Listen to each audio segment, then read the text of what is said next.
Hi, and welcome back to the Melrose showroom. I'm Leanne, and today we're going to be talking about the DropShip program.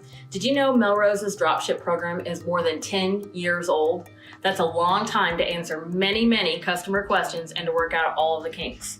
And part of the program was developed way back 10 years ago when e-tailers were first invented and we started selling things just through websites and through e-commerce platforms. But today, especially with COVID-19, we're finding non-traditional ways to use dropship, ways which encourage sales for retailers, expand your inventory, and give you many solutions that maybe you haven't thought about before. Let's explore them.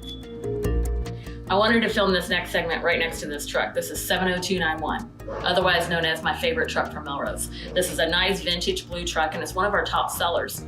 This is also part of the dropship program. Why? Because it's very popular.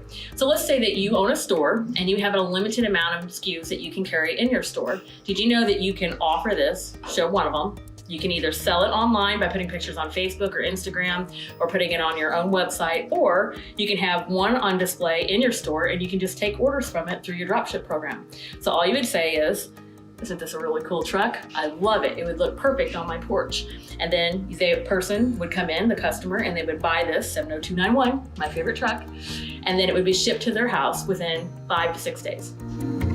So one of the things about the dropship program is that there are no minimums. So as a store owner, you may be thinking, well, how can I do this? How can I bring in all these dropship items, offer those to my customers, but still maintain the inventory that I have in my store?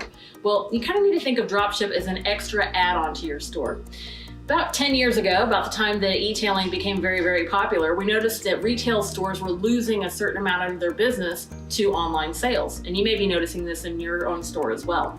And usually you only lose between 1% and 2% a year. Let's say your store is doing $500,000 in sales. You may think, okay, I can lose $5,000 to $10,000 in sales a year, and I can come up with that by hiding it in my margins or taking a look at my expenses, and it's really not that big of a deal. But over a 5-year period, you're gonna lose 10% of your business to online sales.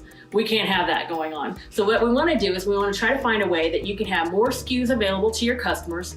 You can always have the right product available for those customers, but you're not always putting the cash out up front.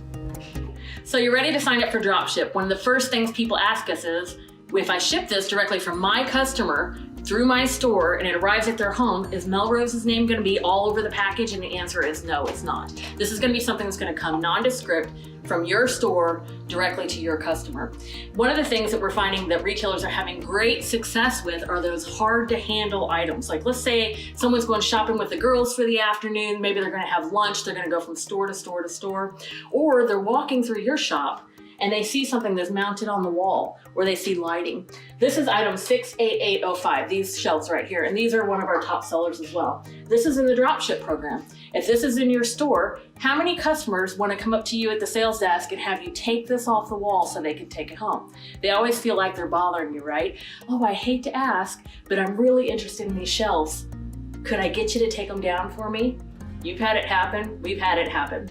But what you can do is you can say, you know what, that's our display item. We'll have a brand new set shipped directly to your home. And so all you would do is put in the dropship order. It won't have Melrose's name on the package, and it'll arrive at the customer's house in 5 to 6 days.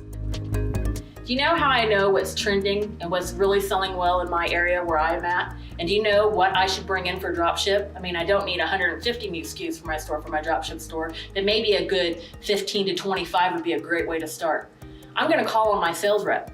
We're gonna reverse that. Usually the sales rep is calling on you at the store, but instead I'm gonna call my Melrose sales rep and I'm gonna say, hey, what about these right here? They're in the dropship program. Do you think these would sell well in my store? Are these trending items? And your sales rep is going to be able to guide you. They know regionally what is more popular on the East Coast or the West Coast or in the Midwest. And they also happen to know that these might be trending and selling very well in the spring and summer, but maybe are not selling so well in the winter. So this is where you want to really depend on your Melrose sales rep, not just to bring you a catalog or to tell you a little bit about the samples or to show you the ribbons, but to tell you really what you should have in the dropship program.